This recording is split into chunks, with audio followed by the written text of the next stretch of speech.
चलिए दोस्तों, AIS की टेस्ट सीरीज जो राज्य व्यवस्था का सब्जेक्ट वाइज टेस्ट सीरीज चल रही थी, उसी का पार्ट नंबर 3 आज बनाते हैं और वीडियो इस सेशन को आगे बढ़ाने का कार्य करते हैं। 41 नंबर क्वेश्चन को देखते हैं।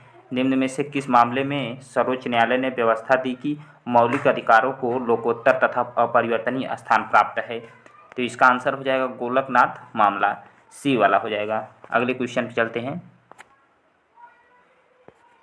केशवानंद भारती मामले 1973 के संबंध में निम्न कथनों पर विचार करना है।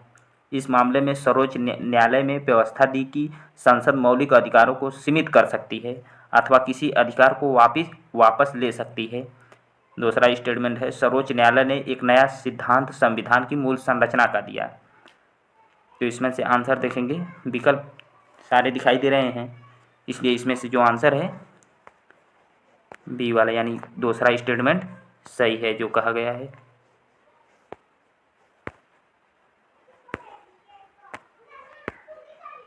अगले क्वेश्चन पे चलते हैं। 43 नंबर क्वेश्चन पे, न्यायालय के विभिन्न फैसलों के आधार पर निम्न में से कौन संविधान की मूल संरचना के अंतर्गत आते हैं?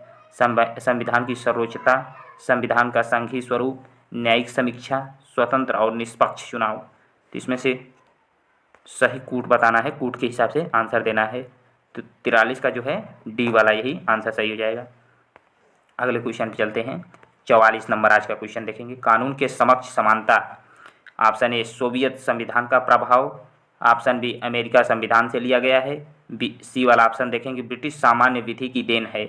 इनमें से कोई नहीं। तो इसका आंसर हो जाएगा सी वाला आंसर, यानी ब्रिटिश सामान्य विधि की देन है। 45 नंबर क्वेश्चन पे चलते हैं। निम्न में से कौन सा उद्देश्य भारत के संविधान की उद्देशिका में शामिल नहीं है? इसमें से उद्देशिका में कौन सा शामिल नहीं है, इसी का क्वेश्चन का आंसर बताना है। तो डी वाला हो जाएगा, आर्थिक स्वतंत्रता। और बकिया जो सब शामिल हैं, नीति निर्देशक तत्वों के अंतर्गत अनुच्छेद 43 भी किस संविधान संशोधन द्वारा जोड़ा गया? इसमें से आप लोग बताएंगे कौन से संविधान के संशोधन के द्वारा जोड़ा गया। तो 46 का जो हो जाएगा सी नंबर क्वेश्चन, यानी 97वां संविधान संशोधन के माध्यम से 43 बी को संविधान संशोधन करके जोड़ा गया था। अगले क्वेश्चन पे चलते हैं। निम्नलिखित मूल अधिकारों में कौन सा से नागरिकों एवं विदेशी दोनों को प्राप्त है? यहाँ देखेंगे पहला स्टेटमेंट, बलात्श्रम एवं अवैध मानव व्यापार के विरुद्ध प्रतिषेध।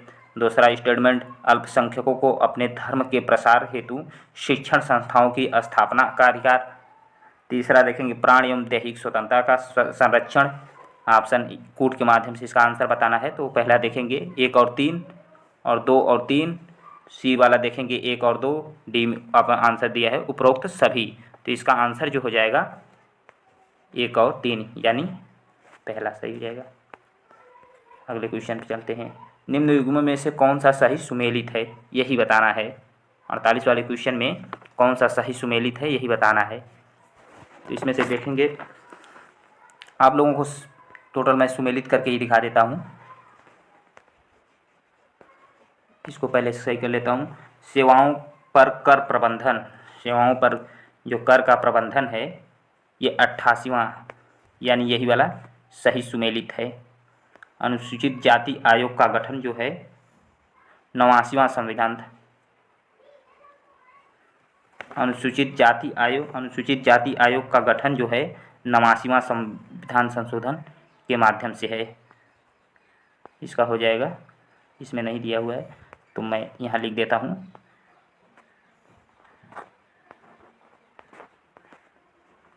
और आगे देखेंगे मेघालय राज्य की स्थापना।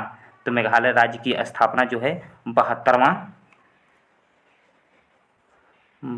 संविधान संशोधन के माध्यम से। और जो ये नगर निगम नगर पालिका की स्थापना जो है 74वां संविधान संशोधन के माध्यम से। तो इसमें से आंसर कौन सा हो जाएगा, सही आंसर यही पहला वाला ये ऑप्शन हो जाएगा। अगले क्वेश्चन पे चलते हैं। इसमें से भी सही सुमेलित, कूट के माध्यम से सही सुमेलित इसका आंसर देना है।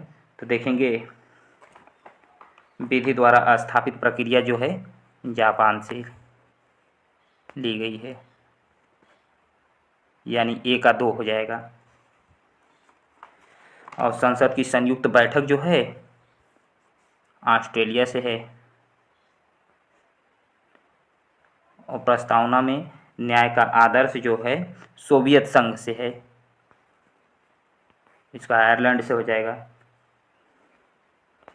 जब इसको ऊपर करके देखेंगे कूट के माध्यम से इसका आंसर देना है तो ये ऑप्शन जो है पहला वाला सही हो जाएगा। अगले क्वेश्चन पे चलते हैं।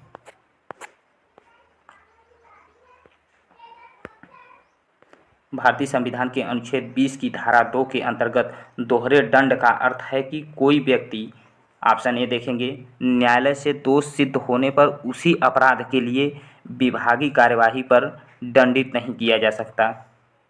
विभागीय कार्यवाही में दंडित होने पर उसी अपराध के लिए उसके विरुद्ध न्यायिक कार्यवाही नहीं की जा सकती। सी वाला ऑप्शन देखेंगे, एक ही अपराध के लिए एक बार से अधिक न्यायिक कार्रवाई और दंड का भागी नहीं बनाया जा सकता। और डी वाला ऑप्शन देखेंगे, किसी व्यायादेश के अवज्ञा के लिए दीवानी न्यायालय में फौजदारी कार्यवाही के संग कार्यवाही नहीं की जा सकती। आप लोगों को अब अच्छे से क्वेश्चन और विकल्प सारे दिख रहे होंगे। इसका आंसर जो हो जाएगा यही सी वाला विकल्प। अगले क्वेश्चन पे चलते हैं। आज का 51 नंबर क्वेश्चन, संसदात्मक शासन व्यवस्था में ऑप्शन ए देखेंगे, इसके बारे में बताना है। कार्यपालिका का न्यायपालिका पर नियंत्रण होता है, न्यायपालिका का कार्यपालिका पर नियंत्रण होता है, विधायिका का कार्यपालिका पर नियंत्रण होता है, कार्यपालिका का विधायिका पर नियंत्रण होता है। तो इसमें से सी वाला आंसर जो है सही हो जाएगा, विधायिका का कार्यपालिका पर नियंत्रण होता है। 52 नंबर क्वेश्चन पे देखते हैं। नीचे 2 कथन दिए गए हैं जिनमें से एक अभिकथन है और एक कारण है। संसदीय शासन प्रणाली को उत्तरदायी शासन प्रणाली के नाम से भी जाना जाता है। इसमें सरकार लोकसभा के प्रति उत्तरदायी होती है। कूट के माध्यम से इसका आंसर देना है, कौन सा सही है, कौन सा इसका क्या व्याख्या भी करता है कि नहीं। तो इसका आंसर जो है यही पहला वाला सही हो जाएगा, यानी ए और आर दोनों सही भी हैं और आर का सही व्याख्या ये करता है। अगले क्वेश्चन पे चलते हैं। भारत की संघीय व्यवस्था किस देश के मॉडल पर आधारित है? भारत की संघीय व्यवस्था किस देश के मॉडल पर आधारित है? तो ये तो आप लोग जानते ही होंगे, कनाडा है। तो इसमें कोई विशेष बताने की ज़रूरत है नहीं। 54 नंबर क्वेश्चन पे चलते हैं। निम्नलिखित में से कौन सी विशेषता संघीय शासन की नहीं है? इसमें से बताना है संघीय शासन की व्यवस्था सशक्त केंद्र जो है यही नहीं है। अगले क्वेश्चन पे चलते हैं। 55 नंबर, निम्न में से कौन सा भारत सरकार अधिनियम 1935 की विशेषता में नहीं है? ऑप्शन ने देखेंगे, इसमें 321 धाराएं तथा 10 अनुसूची थी। इस अधिनियम में अखिल भारतीय महासंघ का प्रावधान था। सी ऑप्शन देखेंगे, अवशिष्ट विषय प्रांतीय विधायिकाओं को आवंटित किए गए थे। डी ऑप्शन, इसने केंद्र में द्वैध शासन प्रणाली का आरंभ किया। तो इसमें से आंसर जो देखेंगे सी वाला विकल्प सही हो जाएगा, यानी अवशिष्ट विषय प्रांतीय विधायिकाओं को आवंटित किए गए थे। 56 नंबर क्वेश्चन को देखेंगे। निम्न कथनों पर विचार कीजिए। 26 नवंबर 1949 को संविधान पर 284 सदस्यों ने हस्ताक्षर किए थे।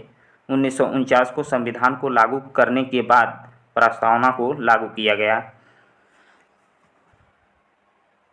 इसमें से सी वाला जो विकल्प है बिल्कुल सही हो जाएगा, यानी दोनों स्टेटमेंट बात कही गई है, दोनों सही है। ये शासन में मूलभूत और विधि बनाने में इन तत्वों को लागू करना राज्य का कर्तव्य होगा। उपरोक्त कथन संविधान के किस भाग में से संबंधित है? मूल अधिकार से, मूल कर्तव्य से, राज्य के नीति निर्देशक तत्व से। डी ऑप्शन देखेंगे, मूल अधिकार एवं कर्तव्य से। 57 का क्वेश्चन बताना है इसका आंसर, तो सी वाला विकल्प सही हो जाएगा, यानी राज्य के नीति निर्देशक तत्व से। आज के 58 नंबर क्वेश्चन पे चलते हैं और चैनल को ज़्यादा से ज़्यादा आप लोग सब्सक्राइब कीजिए। निम्नलिखित में से कौन सी रिट प्रशासनिक अधिकारियों के विरुद्ध जारी की जाती है? परमादेश, अधिकार परीक्षा, बंदी प्रत्यक्षीकरण, उत्प्रेषण। तो इसका आंसर जो है बी वाला हो जाएगा, यानी 1, 2, 3 परमादेश, अधिकार परीक्षा, बंदी प्रत्यक्षीकरण। तो अगले क्वेश्चन पे चलते हैं। निम्नलिखित वादों में से किस एक में यह कहा गया कि पंथनिरपेक्षतावाद एवं संघवाद भारतीय संविधान के मूल लक्षण हैं। तो इसमें से आंसर देखेंगे, डायरेक्ट आंसर बता दे रहे हैं केशवानंद भारतीवाद में, क्योंकि इसका तो लगभग सभी लोग जानते हैं, बिल्कुल एकदम चर्चित मामला है। अगले क्वेश्चन पे चलते हैं। निम्न में से किसने कहा था कि प्रस्तावना संविधान का सबसे सम्मानित भाग है? यह संविधान की आत्मा है, यह संविधान की कुंजी है। तो इसको किसने कहा था? डॉक्टर राजेंद्र प्रसाद ने कहा था। डी वाला विकल्प सही हो जाएगा। आज के लिए इतना ही रखते हैं, और वीडियो को ज़्यादा से ज़्यादा आप लोग दोस्तों सब्सक्राइब कीजिए, वीडियो को ज़्यादा से ज़्यादा शेयर कीजिए, और चैनल को ज़्यादा से ज़्यादा सब्सक्राइब कीजिए आप लोग। धन्यवाद दोस्तों। और इस प्रोग्राम में आपको क्या अच्छा लगा, और कमेंट के माध्यम से कोई भी क्वेरी या कुछ भी हो तो आप लोग बता सकते हैं। और ज़्यादा से ज़्यादा लाइक कीजिए, सब्सक्राइब कीजिए। आज के लिए इतना ही रखते हैं। धन्यवाद दोस्तों।